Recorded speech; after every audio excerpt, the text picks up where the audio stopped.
जिले में लगातार ही वाहन दुर्घटनाओं के मामले सामने आ रहे हैं। कुम्हारी से दमोह की ओर आते समय कुम्हारी निवासी सोनू यादव बांदकपुर के पास टोल गेट के एक गेट से टकराकर घायल हो गया। गंभीर घायल हालत में सोनू यादव को डायल 100 की मदद से जिला अस्पताल में इलाज के लिए भर्ती कराया गया है। मालूम हो कि तेज रफ्तार वाहनों के कारण सड़क हादसे होते रहते हैं और लोग चोटिल और घायल हो रहे हैं।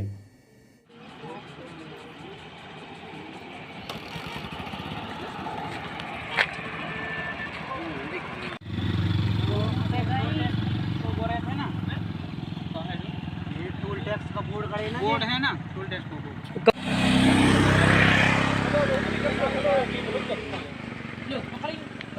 बैठा लो, गाड़ी में बैठा लो।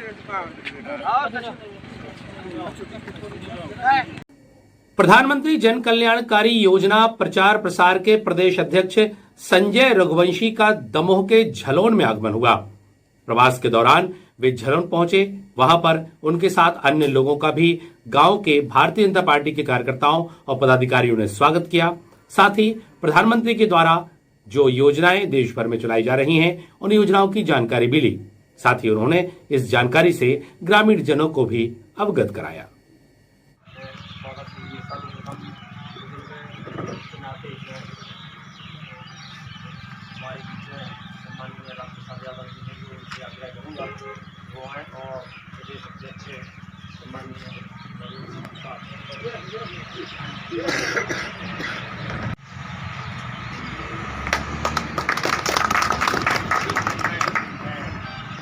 पंचायत से पूर्व सरपंच हैं आदरणीय मोहम्मद यादव जी, उनसे भी मैं आग्रह करूँगा कि महिलाएं और सम्मानीय अभिषेक जी का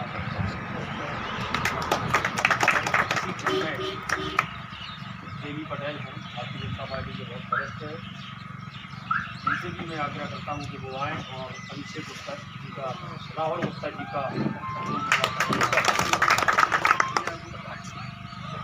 इसी क्रम में भारतीय जनता पार्टी के बहुत वरिष्ठ आदरणीय जो भारतीय जनता पार्टी मंडल दिल्ली छत्तीसगढ़ के मंडल उपाध्यक्ष हैं गुड्डा जैन जी, उनसे भी मैं आग्रह करूँगा प्रदेश अध्यक्ष संजय रघुवंशी जी का फूलमाला।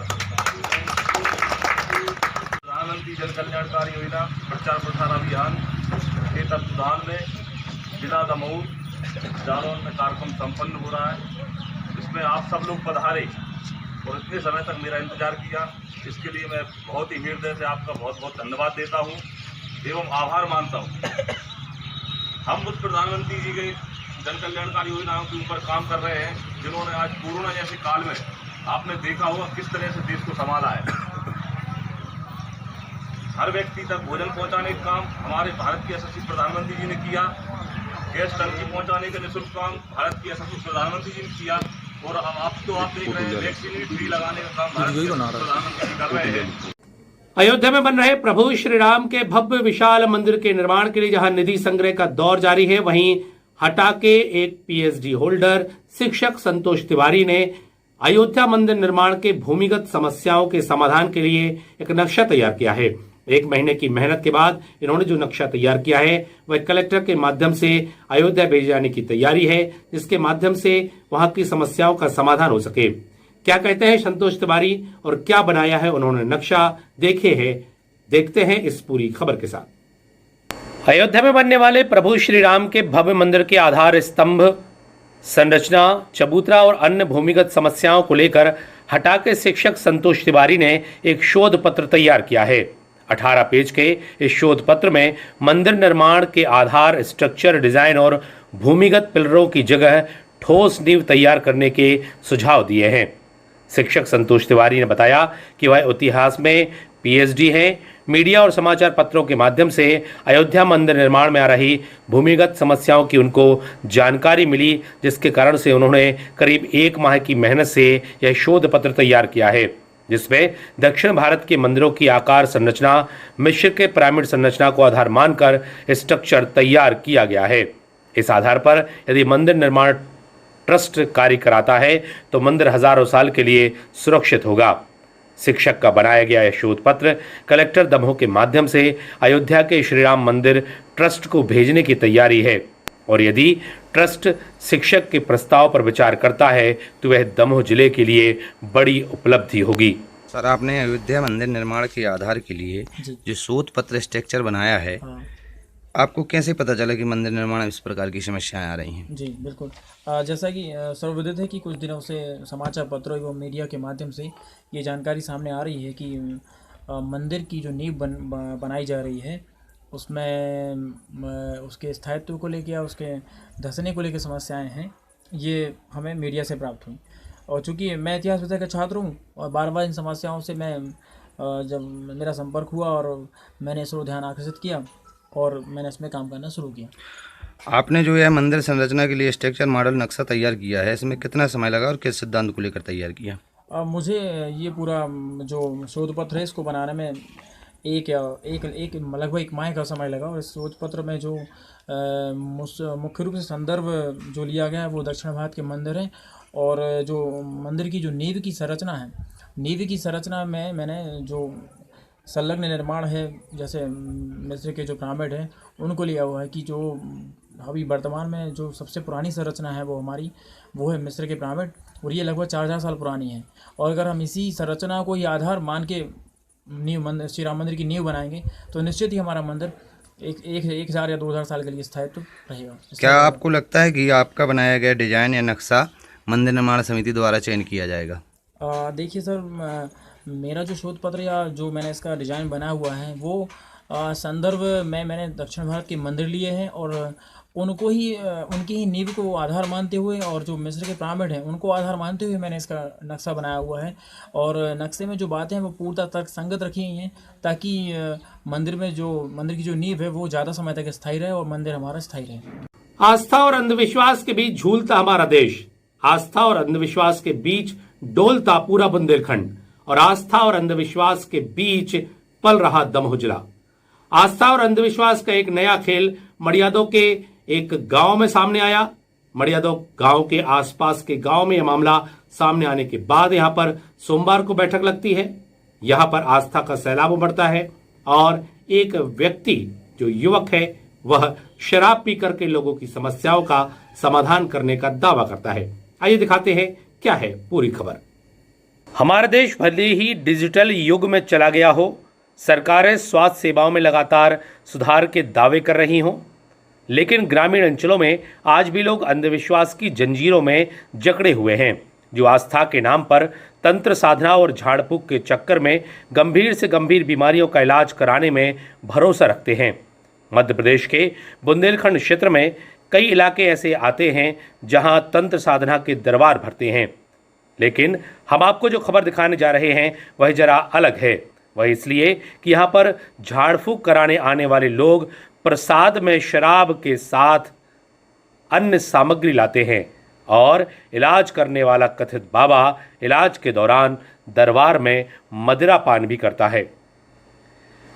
दमोह जिले के नारायणपुरा पंचायत अंतर्गत ग्राम मनकपुरा में एक घर के बाहर जिले के कई ग्रामों से आए लोगों की भीड़ लगी हुई है और सब चढ़ावे में प्रसाद के लिए शराब भी लिए हुए थे।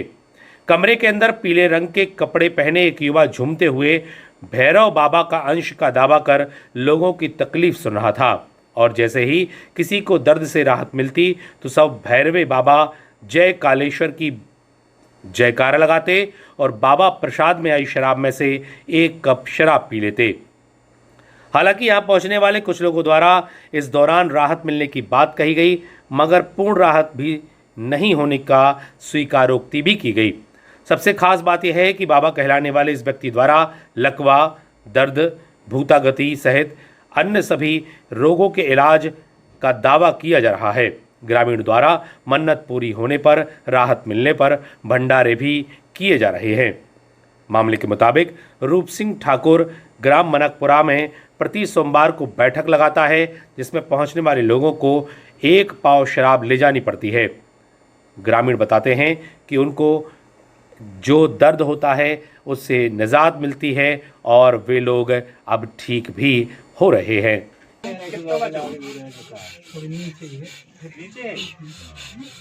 बोलो उतरो बाबा सामने फिर देखो जल्दी जल्दी अंदाज बना ले।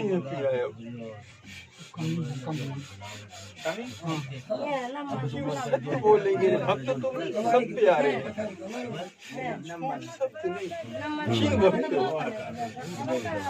ऊपरी तो नहीं ना बाबा जी अब बोलो सब हो जाए है। नहीं रही बात है बोला गया तुम तो चेक कर नीचे आई हो सो नीचे आई लगा चेक करा बोलो काले महाराज की जय। वो मड़ियादों से आए हैं, भगवान भैरवनाथ निकले हैं। यहाँ पे अर्जी होती है और यहाँ सबकी मनोकामनाएं पूर्ण होती हैं। यहाँ क्या प्रसाद लगता है? यहाँ प्रसाद में नारियल प्रसाद और दारू लगती है। कब कब लगती है बैठक? यहाँ 2 बजे से 12 बजे तक लगती है, सोमवार के दिन। आपको कौन सी समस्या थी? हमारी बहन को मतलब पैरों में चल नहीं पा रही थी। क्या मानते हैं आप, आराम हो गया? आराम तो अभी नहीं हुआ है, लेकिन बोल रहे कि हो जाएगा। क्या नाम है आपका? सुरेंद्र राजपाली। पर आने के बाद हमें बहुत आराम है। क्या तकलीफ थी आपको? खुजली हुई थी, 2 बच्चों को थी, हमको भी थी, तो हमें पूरा आराम है। क्या प्रसाद में दिया यहाँ पे? प्रसाद में कुछ नहीं, जो अपनी श्रद्धा है, भंडारा 1 किलो 2 किलो 10 किलो जितनी भी श्रद्धा है अपनी श्रद्धा के अनुसार कर सकते हैं। कौन सा स्थान है ये? भैरव बाबा का। गांव कौन सा है? मनकपुरा। जब आप बैठक में आए थे तब क्या प्रसाद लाए थे यहाँ पर? प्रसाद यहाँ पर 1 पौवा दारू, नारियल प्रसाद, बस और कुछ नहीं। कितने सोमवार से आ रहे हैं आप? तीसरा सोमवार है। मतलब आपको यहाँ आराम मिला? हाँ, मुझे आराम मिला पूरा। क्या नाम है? महेंद्र लोधी। क्या नाम है आपका? कन्हैया। कहाँ से आए? चौरैया। कौन सा स्थान है ये? जो मनकपुरा। क्या होता है? इसे हाथ पांव सही होते हैं। कौन करता है? अब जी सिद्ध महाराज करते हैं। कैसे करते हैं? जी झाड़ते हैं, जय बोलवाते हैं। पूजा सामग्री क्या लेते हैं? बस दारू और नारियल प्रसाद। आपको क्या तकलीफ थी? हमें हाथ पांव पिराते हैं। तो अभी मिला कुछ आराम? आराम मिलू है। कौन से दिन लगती है यहाँ बैठक? सोमवार। कितने सोमवार? 2 सोमवार। कब से हो रहा है यह आयोजन, पता है? हम जा नहीं बता सकते, हमें तो अभी पता चलो। क्या क्या लाए थे आप अपने साथ? बस दारू ले आए थे और नारियल, चिरौंजी दाने, अगरबत्ती। पैसा भी लगता कुछ? नहीं, कोई पैसा नहीं। कौन है ये? किन को भगवान आते हैं? कौन से भगवान आते हैं, जानते हैं आप? नहीं। जिला शिक्षा केंद्र के निर्देश के बाद दमोह जिला मुख्यालय पर दिव्यांगजनों के लिए एक शिविर का आयोजन किया गया। इस शिविर के माध्यम से दिव्यांगजनों के पंजीयन किए गए, दिव्यांग बच्चों के पंजीयन किए गए और पंजीयन किए जाने के बाद इनको प्राप्त होने वाली सामग्री, जो श्रवण यंत्र होते हैं, दिव्यांगजनों के यंत्र होते हैं, हाथ पैर होते हैं, उनकी लिस्ट बनाई गई और इस तैयारी के साथ उनकी जांच भी की गई। जांच किए जाने के कुछ दिनों के पश्चात उनको उपकरणों का वितरण भी किया जाएगा। इस शिविर के दौरान रोटरी क्लब का भी दिव्यांगजनों के लिए भरपूर सहयोग रहा। जिला शिक्षा केंद्र के निर्देश के बाद दिव्यांगजनों के लिए, दिव्यांग बच्चों के लिए एक्सीलेंस स्कूल मैदान में जांच शिविर का आयोजन किया गया। जांच शिविर के दौरान दिव्यांग बच्चों की जांच की गई, उन्हें प्राप्त होने वाले, दिए जाने वाले उपकरणों की जानकारी प्राप्त की गई। उनकी जांच परीक्षण के उपरांत आगामी दिनों में उनको उपकरणों को प्रदान किया जाएगा। ऐसे हालात में बड़ी संख्या में परामर्श शिविर में दिव्यांग बच्चे यहां पर मौजूद रहे, उन्होंने पंजीयन कराया और उनको मिलने वाले आगामी उपकरणों, अंगों के विषय में उन्होंने जानकारी दी, जिसके बाद उनका पंजीयन किया गया। बड़ी संख्या में यहां पर पहुंचे दिव्यांगों के परिजनों के व्यवस्था के लिए रोटरी क्लब के द्वारा आने जाने की व्यवस्था की गई। इसके साथ ही भोजन पानी की व्यवस्था की गई।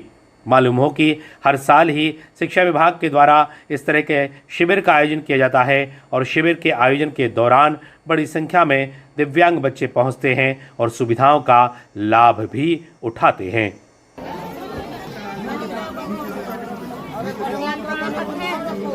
इसमें लगा है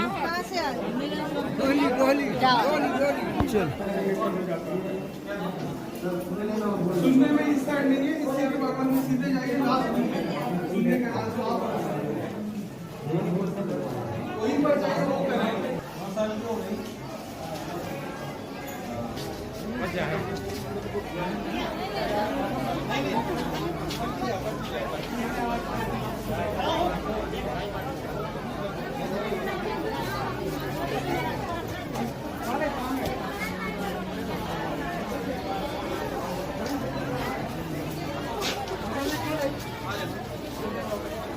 क्या बेटा बन गया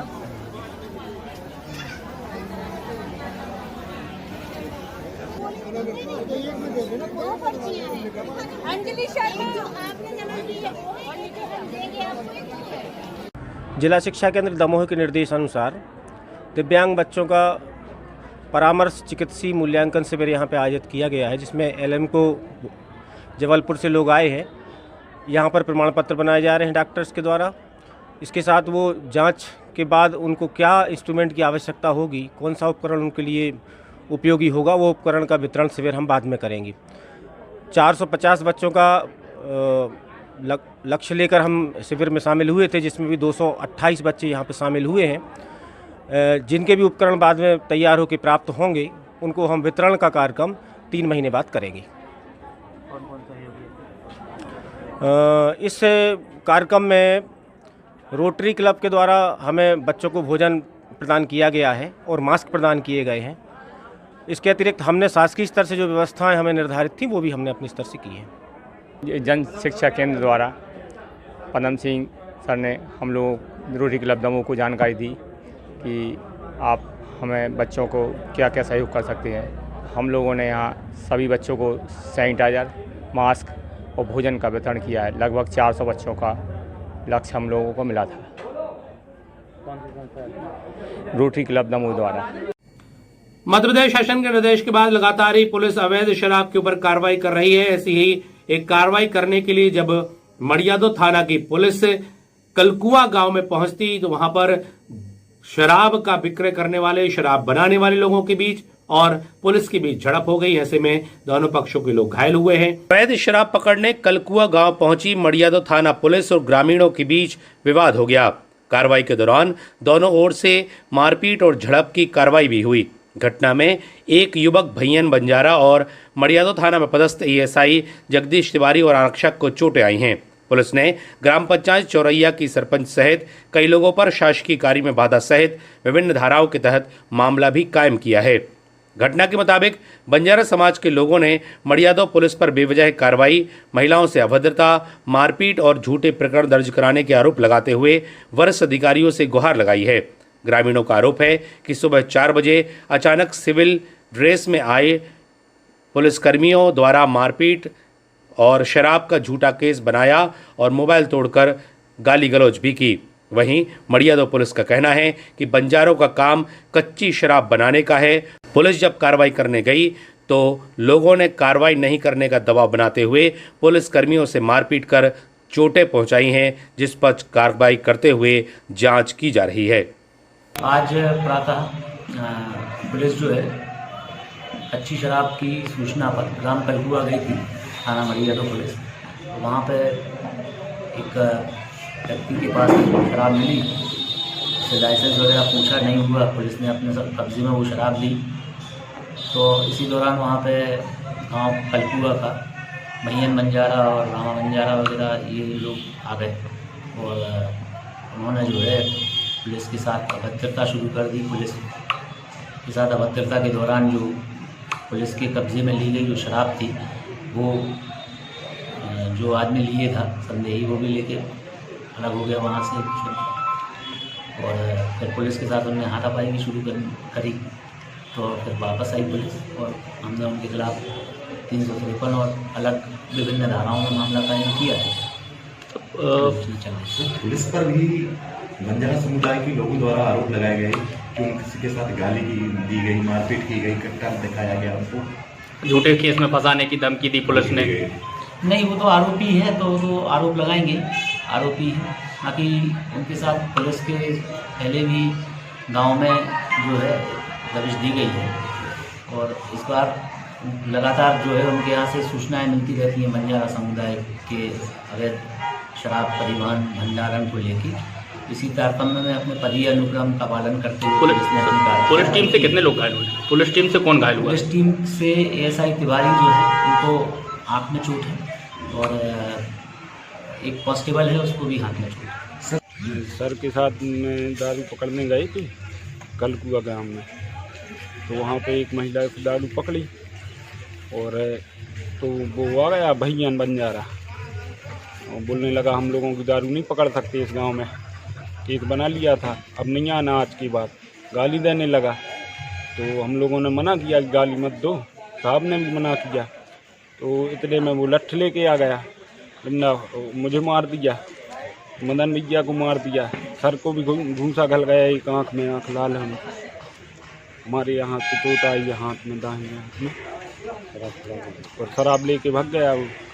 क्या नाम है आपका? दीपेंद्र कुर्मी, आरक्षक था सर।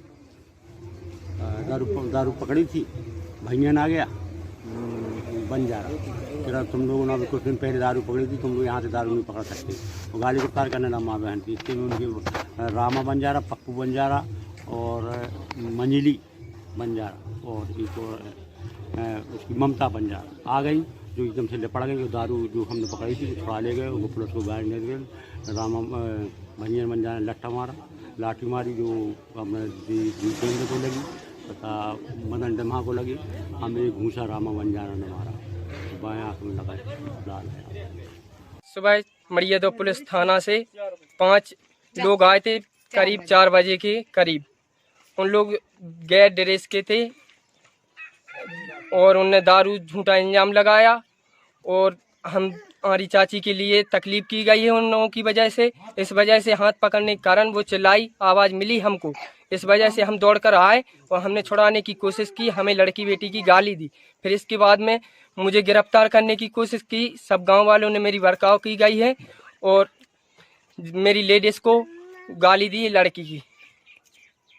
नाम क्या है आपका? नाम मेरा भैयन बंजारा। 4 बजे रात को मैंने तार के निकली, सब बिल्कुल बेमाइन से चली आ, सीधे रास्ता से सब कहने लगी डोकरे डोकरे क्या हो रहा है। मैंने कि सर मैं तो सोच के उठी, मैं थोड़ा आँखें सुधरा के आया हूँ, मैं तो घर में अभी सोच के उठी, क्या हो को मैंने चीना भी नहीं है मुंदियारी में।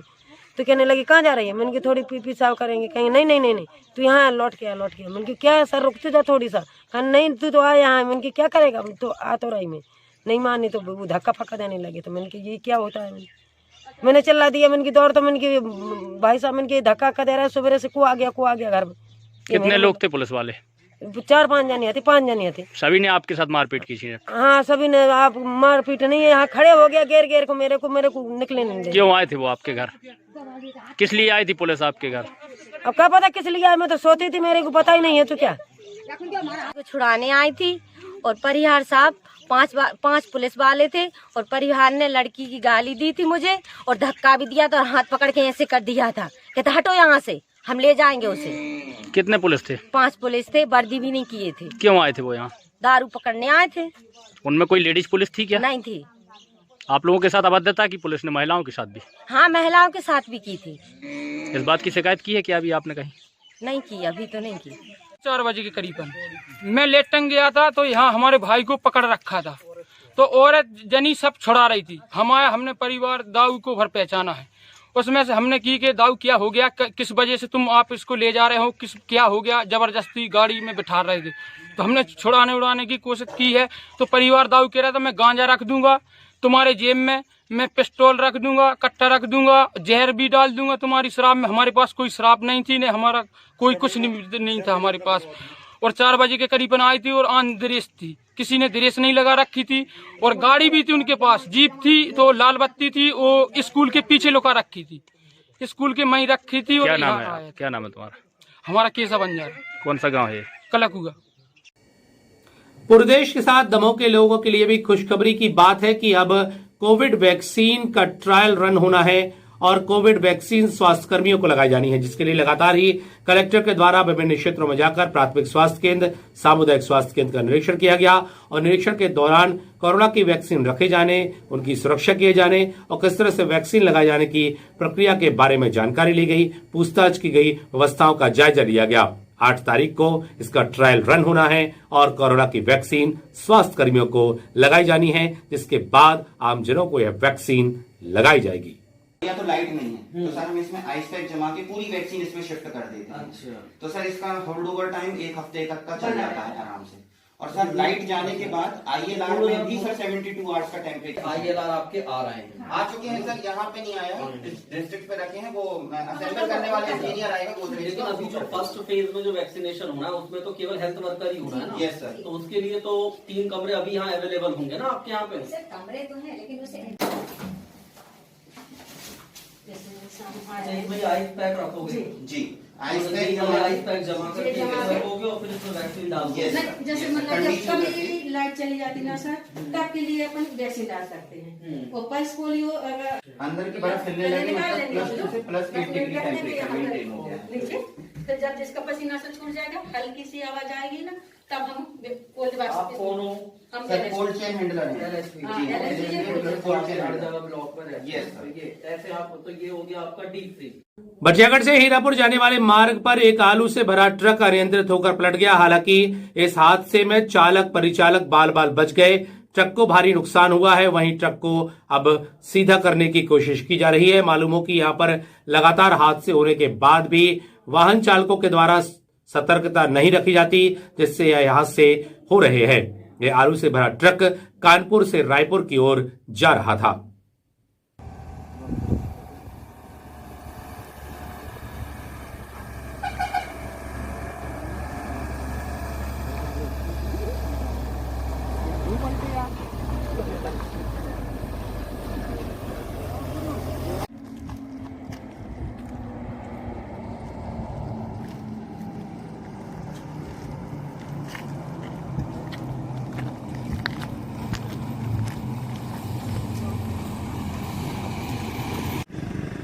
अब वो बचाने के चक्कर में कार को।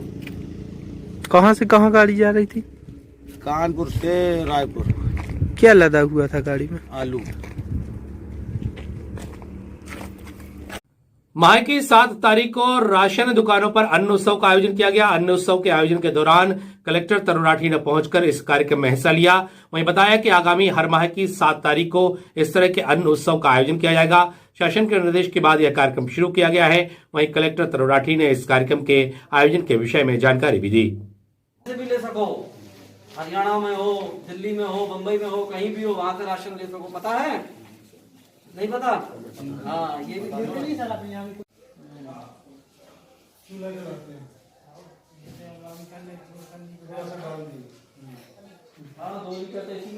आज की बात नहीं हो रही, पहले की बात हो रही है। नहीं मिलता है, मिल रहा है। सिर्फ ये दिक्कत है, ये पूरे दिन मशीन का दिक्कत है। अंगूठा नहीं लगता होगा, देर लगती होगी, सर्वर नहीं आते हैं, तो इस मशीन की दिक्कत है। लेकिन मशीन की बढ़िया भी तो है कि इसका तुम्हें ही मिलेगा। हाँ जी, तो नहीं तो पता चला कि पहले तो ये हो गया कि साहब ये ले गए कि वो ले गए, पता ही नहीं चलता था। अब थोड़ी दिक्कत है, सहूलियत भी है कि अपना राशन कोई नहीं उठा सकता, अपन ही उठाएंगे अपना राशन, है कि नहीं है? और इससे एक और सहूलियत है, कहीं भी चले जाओ। तेल क्या करते हो? टिब्बी? अब तो गैस चूल्हा मिल गया, तब भी है। इनके निर्देशानुसार आज हमारी सभी जो राशन की दुकानें हैं वहाँ पर अन्न उत्सव का आयोजन हो रहा है। और आज उसी के देखने के लिए कि क्या वास्तव में मैदान में उसका आयोजन हो रहा है या नहीं हो रहा है और कितने लोग को ये चीज़ की जानकारी है, तो इसका एक जायज़ा लेने के लिए आज यहाँ पर निरीक्षण किया है। और अभी तक जिन 5-6 पंचायतों को देखा है तो उसमें पाया कि लोगों को जानकारी है और लोग आ रहे हैं। और मुझे लगता है कि ज़्यादा से ज़्यादा लोगों तक ये संदेश पहुँचे कि 7 तारीख को ये अन्न उत्सव की शुरुआत प्रत्येक माह रहेगी और वो अपना अपना राशन आकर के प्राप्त करें।